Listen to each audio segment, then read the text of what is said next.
I am Dr. Sampurna Ghosh. I am MSENT. I am an ENT consultant and pediatric ENT surgeon.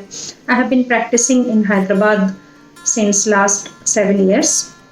One day, one parents came to me with a 2.5 years old child, saying that the child is not speaking. The child is not saying mama, baba, or any kind of words.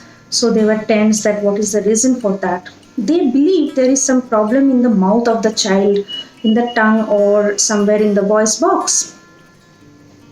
I asked for hearing test, and the hearing assessment report came that the child is not able to hear since birth. So there was profound hearing impairment on both the ears, and that is the reason the child did not pick up the language. The parents were in complete denial mode. They were not. They were so shocked, and they had a lot of doubts.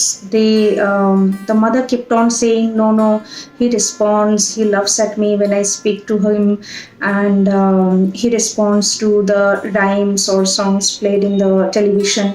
It was very difficult to explain them that the child is reacting to the mother's expression or the mother's affection, or the reaction to the rhymes and video is just the visual effect.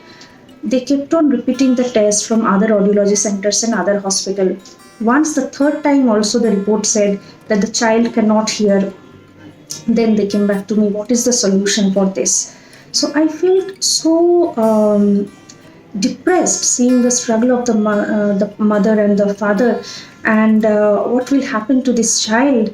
I immediately decided that I have to learn cochlear implant surgery, and I have to spread the information about congenital hearing loss and cochlear implant surgery in the society.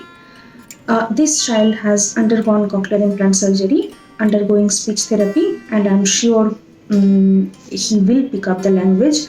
So now onward, I decided weekly once I will make a short video about cochlear implant. What is cochlear implant? Who are the candidates? What are the pros and cons? And what is the journey after the surgery?